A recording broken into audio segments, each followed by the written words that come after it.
আসসালামু আলাইকুম সবাইকে স্বাগত জানাচ্ছি সোহাইবাস ডায়েরি চ্যানেলের আরও একটি নতুন ভিডিওতে। আজ থেকে বেশ কিছুদিন আগের কথা, আমি বাঁধন আর সাথে ভাইয়া, ভাবি, ওয়াফিক, ভাইয়া বলতে আমার ভাসুর,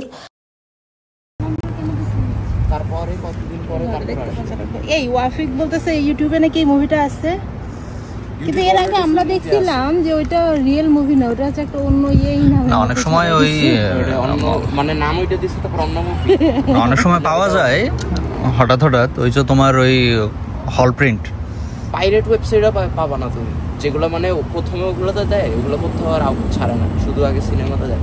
হ্যাঁ তা তো জানি। ধরো এখন আমি সিনেমা হলে যাচ্ছি না, ওইখান থেকে যাই আমি ভিডিও করে নিয়ে এসে আমি ইউটিউবে দিয়ে দিই। তো এটা হয়তো একদিন 2 দিন 5 দিন থাকে, পরে যে ওনার এটার সে কপিরাইট দিয়ে দেয় আর কি, তখন আবার নাই হয়ে যায়। তাইবা দিয়ে দাও একটা ইন্ট্রো। ওমা সত্যি কিসের ইন্ট্রো দিব? মানে সিনেমা দেখতে যাচ্ছি এটার ইন্ট্রো? হ্যাঁ মানে কি ভিডিও হবে একটা। আসসালামু আলাইকুম সবাইকে, স্বাগত জানাচ্ছি সোহাইবাস ডায়েরি চ্যানেলের আমার আজকের ভিডিওতে।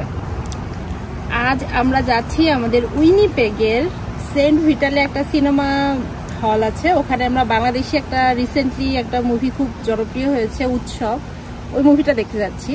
এটা আমাদের জন্য একটু এক্সাইটিং যে উইনিপেগে আমরা বাংলা মুভি দেখতে পাচ্ছি, এবং জানি না যে সবকিছু মিলে এক্সপিরিয়েন্স কেমন হবে, কারণ আমরা এখন কেবল বাসার নিচে দাঁড়ায় আছি। তো যাওয়ার পরে কেমন কি আপনাদের সাথে শেয়ার করব, মুভি দেখার পরে জানাবো মুভি দেখে কেমন লাগলো।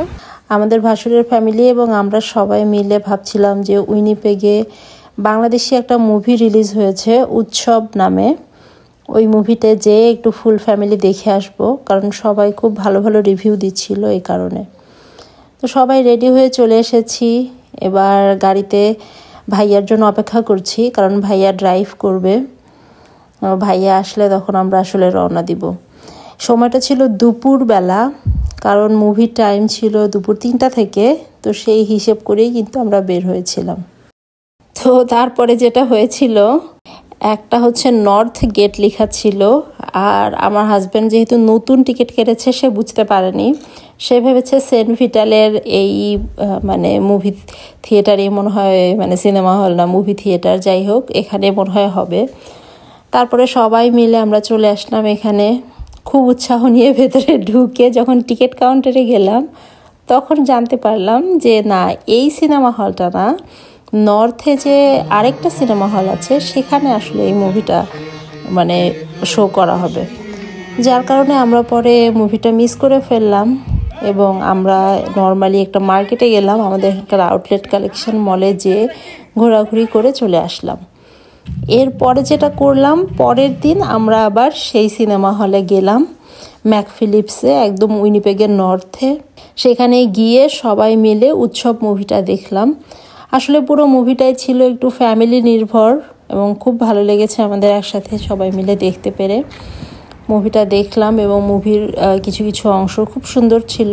আমার কাছে সবচেয়ে ভালো লেগেছে অপি করিমের যে অংশটা ছিল ওই অংশটা, এবং ওটা খুব টাচি লেগেছে আমার কাছে। তারপরে মুভি দেখার পরে আমরা যেটা করলাম, সবাই মিলে টিম হর্টনে বসে কফি খেয়ে তারপরে বাসার উদ্দেশ্যে রওনা দিয়ে দিলাম। আসলে উইনিপেগে আসার পর থেকেই মানে ভাইয়া ভাবি ওরা থাকাতে আমাদের অনেক সুবিধা হয়েছে। ভাইয়াদের গাড়িতে করে অনেক জায়গায় যেতে পারি, ঘুরতে পারি, তারপরে ফুল ফ্যামিলি একসাথে পিকনিক করা হয়, অনেক টাইম স্পেন্ড করা হয়, এই জিনিসটা খুব ভালো লাগে। তো এই ছিল আমার ছোটোখাটো একটা অভিজ্ঞতা, ছোটোখাটো একটা ভিডিও। আপনাদের যদি ভালো লাগে লাইক করতে ভুলবেন না। আমার চ্যানেল যদি সাবস্ক্রাইব করা না থাকে তাহলে প্লিজ ডু সাবস্ক্রাইব, এবং ভিডিওর কমেন্ট বক্সে আপনাদের মূল্যবান মতামত জানাতে পারেন। আর আপনারাও এই মুভিটা দেখেছেন কি না, বা আপনাদের কাছে মুভিটা কেমন লেগেছে, কোন অংশটা কেমন লেগেছে, সেটা কিন্তু আমার সাথে শেয়ার করতে পারেন। এই ছিল আজকের মতো, সবাই ভালো থাকুন, আসসালামু আলাইকুম।